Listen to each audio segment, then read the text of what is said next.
Protecting your IP is one of the most important things that you have to do when you're starting a company, and it's one of those things that you don't necessarily realize when you're starting out as a small shop. So 4 steps for protecting, for a protective IP strategy, especially as it relates to trademarks, which are some of the easiest things to be infringed. The first thing you want to do is, if possible, you want to choose a reputable IP law firm.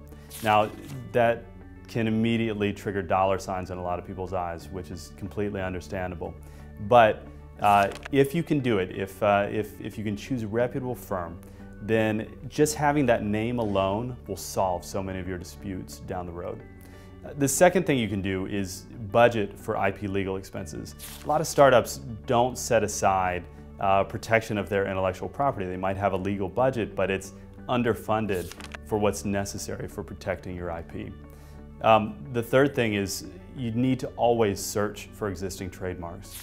There are plenty of resources online, even the USPTO. If you go to uspto.gov, you can do trademark searches in this country for any trademark, and you can find out whether a mark is live or dead. And you need to always do that before launching a product, before naming a product, a line, even your company name.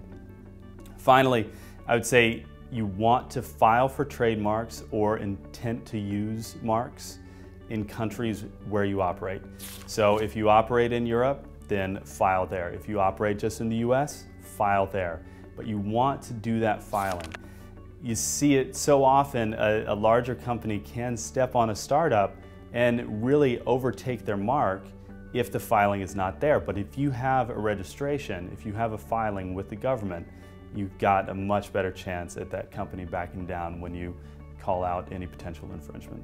So if you follow those 4 steps, you should have a solid protective IP strategy for your trademarks.